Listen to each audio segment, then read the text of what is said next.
Sir, സാറിന് വേണ്ടി ഞാൻ പലയിടത്തും വാദിക്കാറുണ്ട്.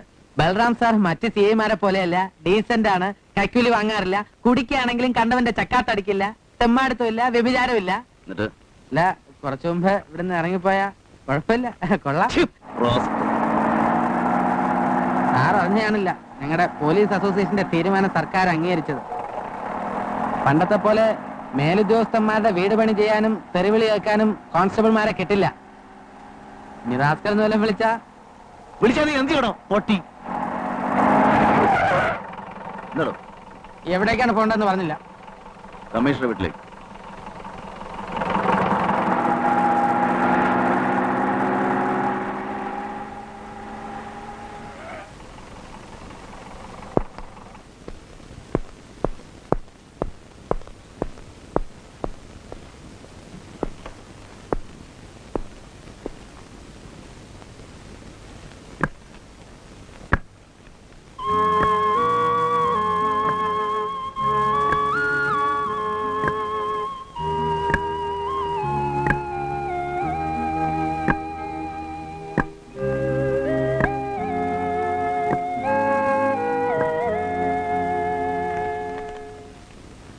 കാപ്പി എടുത്ത് വരൂ.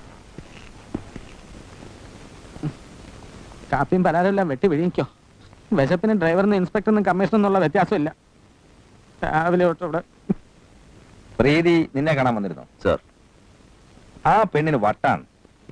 പിള്ളയ്ക്ക് കള്ളക്കടത്തുകാരുമായി കണക്ഷൻ ഉണ്ടെന്ന് അറിഞ്ഞ മുതൽ ഞാൻ ആ ഫ്രണ്ട്ഷിപ്പ് വിട്ടു. പിന്നീട് വീട്ടിൽ വെച്ച് അയാളുടെ സ്വർണം പിടിച്ചപ്പോ ഞാൻ ഒറ്റുകൊടുത്തെന്നായി പരാതി. ഇപ്പോ കൊലയാളിയും. അന്നത്തെ റെയ്ഡിൽ കസ്റ്റംസ് കേസ് ചാർജ് ചെയ്തത് മറ്റൊരാളുടെ പേരിലായിരുന്നല്ലോ സർ. ഇവിടെ വാടക പ്രതികൾക്കാണോ ക്ഷാമം? കാശ് കൊടുത്താൽ ഏത് കുറ്റം ഏൽക്കാനോ ആളിനെ കിട്ടും. അവളുടെ ഭ്രാന്തിയായിട്ട് ഇറങ്ങിയാൽ നമ്മുടെ വഴി തെറ്റും. ഇത്ര അഡമന്റായിട്ട് പറഞ്ഞ സ്ഥിതിക്ക് നമ്മൾ തീരെ അവോയ്ഡ് ചെയ്താലും കുഴപ്പമില്ല സർ. അവൾ വല്ല പ്രൈവറ്റ് ഇൻവെസ്റ്റിഗേഷനും അപേക്ഷിച്ചാൽ then you proceed. Daily investigation report എന്നെ കാണിക്കണം. സർ. പാലുവിന് പ്ലേറ്റ് വയ്ക്കും. വേണ്ട സർ.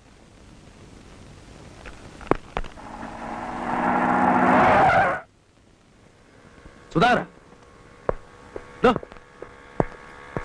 താൻ എവിടെ പോവാ?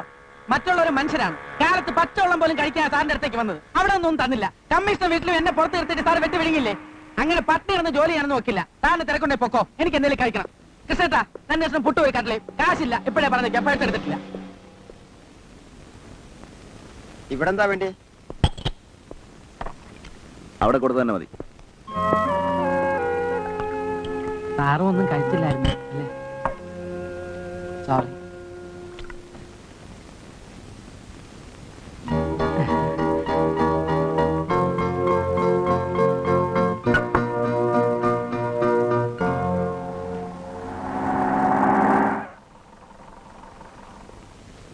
പ്രീതിയില്ലേ?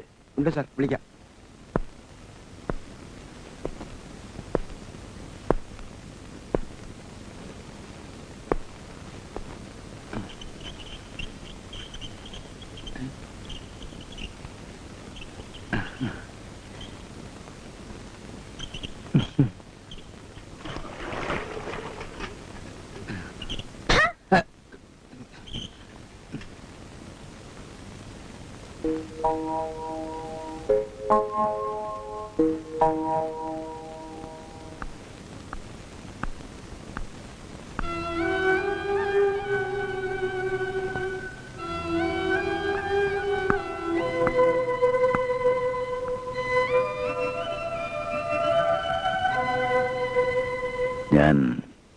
I am sorry. നിങ്ങളുടെ ഇപ്പോഴത്തെ പ്രശ്നങ്ങളും മനപ്രയാസങ്ങളും മനസ്സിലാക്കാതെ ഞാൻ പെരുമാറിപ്പോയിട്ടുണ്ട്. മുഖം നോക്കാതെ, ശുപാർശ കേൾക്കാതെ സത്യസന്ധമായി കേസ് അന്വേഷിക്കാൻ ചുണയുണ്ടോ എന്ന് ചോദിച്ചില്ലേ പ്രീതി? ഞാൻ ഏറ്റിരിക്കുന്നു. I take the challenge. Please. Preethi തന്ന സ്റ്റേറ്റ്മെന്റ് ഞാൻ വായിച്ചു. കൊലയാളി ഇന്നയാളാണെന്നും പ്രേരണ ഇന്ന സോഴ്സിൽ നിന്നാണെന്നും അതിൽ ഉറപ്പിച്ച് പറഞ്ഞിട്ടുണ്ട്. ഊഹം തെറ്റായിക്കൂടെ? ഞാൻ എഴുതിയത് മുഴുവൻ സത്യമാണ് സാർ. സത്യത്തിന് പല മുഖങ്ങളുണ്ടല്ലോ. പ്രീതിയുടേത് ഒരു വേർഷൻ മാത്രമാണ്. വർഷങ്ങളായിട്ട് എനിക്ക് എന്റെ കമ്മീഷണർ അറിയാം. ഒരു മേലുദ്യോഗസ്ഥൻ എന്നതിൽ കവിഞ്ഞ അടുപ്പം എനിക്ക് അദ്ദേഹവുമായിട്ടുണ്ട്. ആ ആളിനെ അവിശ്വസിക്കേണ്ട കാര്യമില്ല.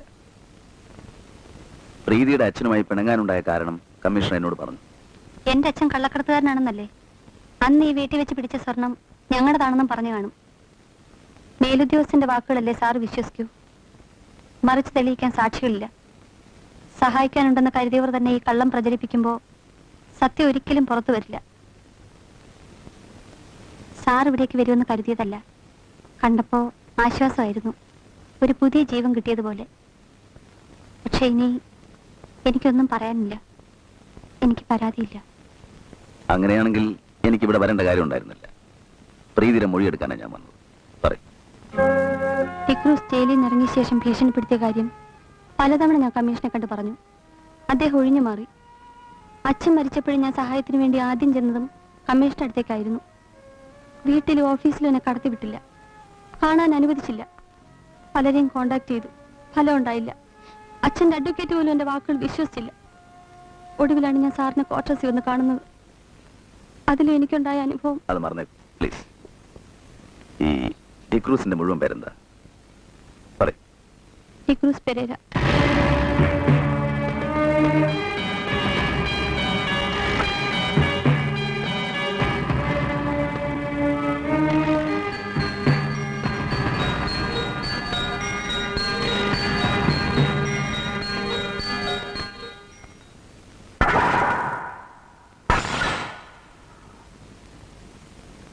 അകത്തെങ്ങനെ, സുഖമാണോ?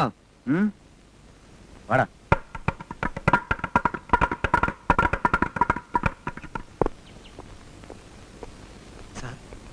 എന്താ കൂട്ടാ?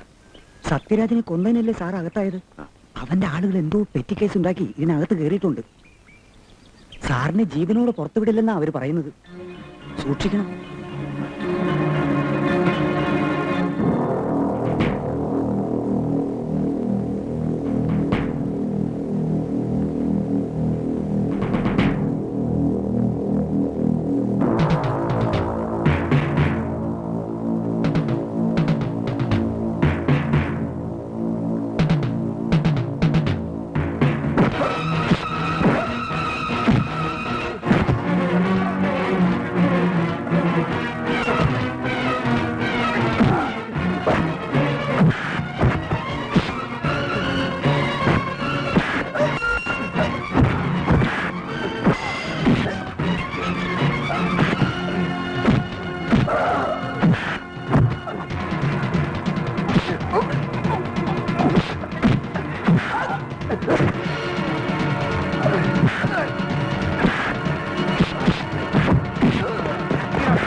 കൊള്ള, കൊല എന്നീ കുറ്റകൃത്യങ്ങൾ ഏർപ്പെട്ടവൻ പലതവണ ജയിൽ ശിക്ഷ അനുഭവിച്ചിട്ടുണ്ട്. അതിൽ ചിലത് വലിയ കള്ളക്കടത്തുമായി ബന്ധപ്പെട്ടവയാണ്. ഈ പുള്ളി കുറ്റകൃത്യം കഴിഞ്ഞാൽ കടലിൽ ഒളിക്കുകയാണ് പതിവ്. വല്ലപ്പോഴും കരയിൽ വരും. അവിടെ അയാൾക്ക് പല താവളങ്ങളുണ്ട്. സാർ, ഒരു സംശയം. വേണ്ട. ഇവിടെ ഏതെങ്കിലും താവളം ഉമറിനറിയോ?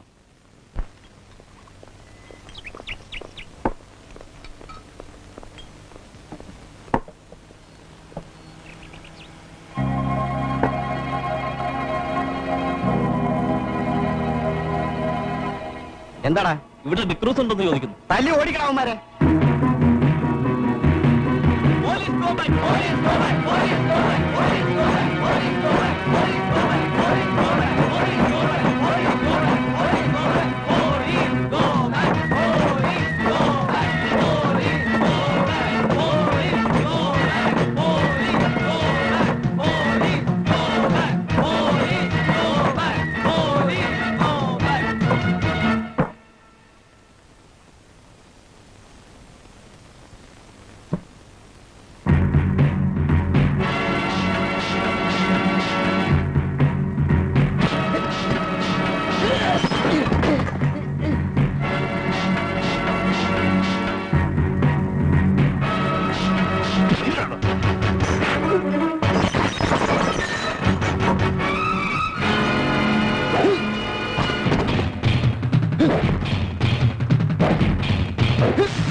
ഹെറോയിൻ